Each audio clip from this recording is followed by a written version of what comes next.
السلام عليكم ورحمة الله وبركاته. معاكم محمد سامي، وبعد اجازة العيد كل سنة وانتم طيبين قلت اجيلكم بحاجة مختلفة جدا وجديدة جدا وتقنية اكنها جاية من المستقبل فعلا، وهو الشاومي المي ميكس. خليكم معانا.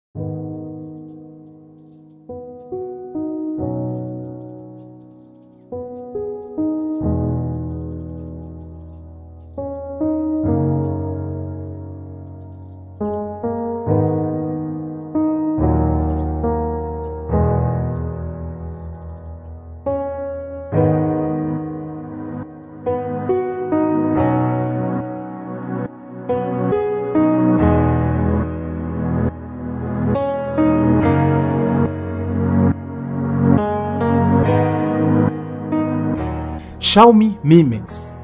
بصوا كده على المنظر اللي قدامي ده.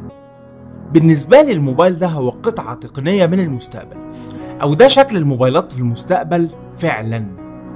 لو جينا شفنا تسريبات الايفون 8 او اسينشال بي اتش 1 او جوجل بيكسل او كل التسريبات بتقول ان الموبايلات اللي جاية بدون حواف او بازلس، ولكن ليه بنبص لقدام او لبعيد او تسريبات ممكن ما تتحققش بسهولة؟ الموبايل اهو في ايدينا وموجود. للأسف مش موجود في مصر، ولكن بيتباع عادي وممكن تشتريه من أمازون مثلا. أول ما تمسك الموبايل مش بتصدق نفسك إن في حاجة كده أو إنك ماسك حاجة كده أصلا. شاشة 6.4 بوصة بدقة فول اتش دي، مش أعلى دقة في العالم، ولكن السكرين تو بادي ريشيو أو نسبة حجم الشاشة للموبايل ده 91%، يعني أكنك ماسك شاشة بالكامل. وبعد شوية هتتعود إن مفيش بازل تحت، واللي هي جت أصغر أصلا من الآيفون 7 بلس. الجهاز مصنوع من السيراميك بالكامل، يعني مستحيل حاجة تعرف تخربشه أو تسيب فيه علامة واحدة من أي حتة، لأن درجة صلابة السيراميك أقوى بكتير من أي حاجة تانية، ولكن معرض إنه يتكسر في أي وقت من أي خبطة جامدة، بس بيديك ملمس وشكل ولمعان غير طبيعي أكنه مراية فعلا. كمان الشاشة محمية من جوريلا جلاس 4، واللي برضه مش هتتخربش من أي حاجة. كمان المي ميكس هو أول موبايل يبقى فيه راوند ايدج سكرين أو الشاشة اللي جاية مدورة من الأطراف، وبعدين لقيناها في ال جي 6 وبعدين في الاس. بالنسبة للشاشة فزي ما قلنا بتيجي دقة 2040 ل 1080، وده لأن الاسبكت ريشيو بتاعت الشاشة 17:9 مش 16:9 زي باقي الموبايل. الاس 8 مثلا 18:9، ده 17:9، واللي بيخليك للأسف لما تيجي تتفرج على فيديوهات يوتيوب بيبقى فيه حتتين صوت كده في الجناب، الفيديو مش بيغطي الشاشة كلها. وعكس الاس 8 اللي عملوا له زرار بتدوس عليه ليعمل لك الشاشة فول، بس للأسف شاومي ما اهتمتش بالموضوع ده. ولكن الألعاب بتشتغل على الفول سكرين عادي جدا، ما فيهاش أي مشاكل، ودي نقطة إيجابية هتديك تجربة في الألعاب على الموبايل جميلة جدا وجديدة.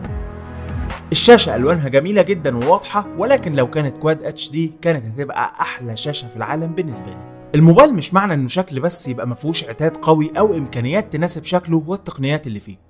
الجهاز بيجي بمعالج سناب دراجون 821، 6 جيجا رام، مساحة داخلية 256 جيجا، مع معالج رسوميات ادرينو 530.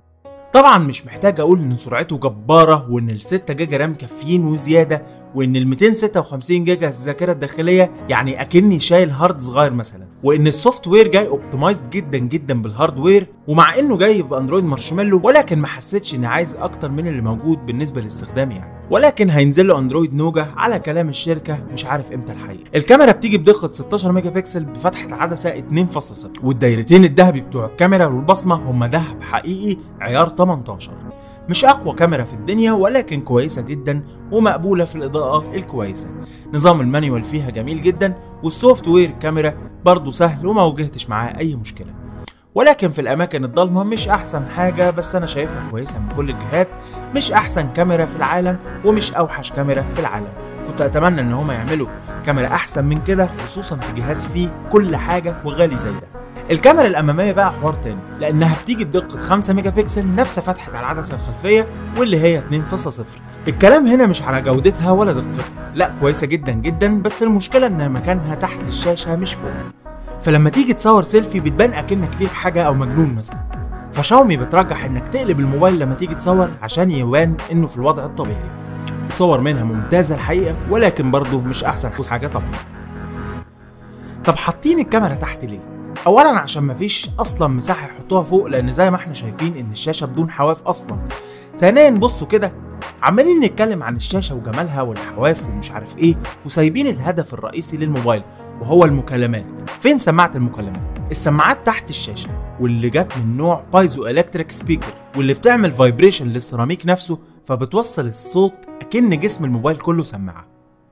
فعلا موبايل من المستقبل بكل المقاييس، صوتها نقي جدا وعالي وما فيهوش مشاكل، ولكن برضه السماعات العادية احسن وانقى، ولكن ما واجهتش معاها اي مشاكل، متعايش معاها. كمان البروكسيميتي سنسور واللي بيسمح لك انك لو في مكالمة وحطيت التليفون على ودنك الشاشة تطفي، مش موجود.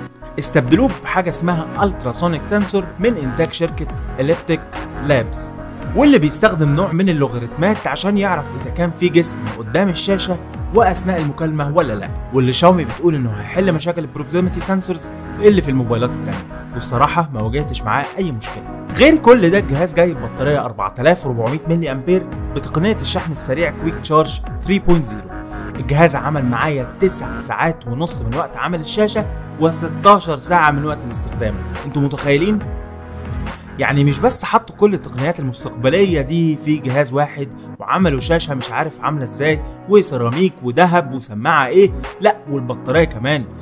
اكبر وقت عمل شاشة شفته في سمارت فون لغاية دلوقتي. ولكن سلبيات الجهاز 2، انه بيتزحلق بطريقة مرعبة، ولازم تحط جراب الجلد الطبيعي اللي جاي معاه، لازم، والا هيحصل زي ما حصل لي. الجهاز وقع من تقريبا 1.5 متر على الاسفلت، طبعا ده اللي حصل له للاسف. تاني عيب ان الكاميرا ما فيهاش تثبيت صورة بصري، الكتروني فقط، واللي انا شايفه انه عيب وحش الصراحة، خصوصا اني بصور فيديو بالموبايل كتير. غير كده مفيش اي سلبيات نهائي شفتها على الجهاز. فعلا موبايل من المستقبل، واعتقد ان الجهاز كان مجرد كونسبت او تصميم من شاومي، بس عملوه على الحقيقة ونزلوه يتباع في السوق. وبكده نكون وصلنا لنهاية الفيديو بتاعنا النهاردة. لو عجبك الفيديو ما تنساش تعمل لايك على الفيديو، وما تنساش تعمل سبسكرايب للقناة عشان تتابع كل جديد من القناة. كان معكم محمد سامي في رعاية الله. السلام عليكم.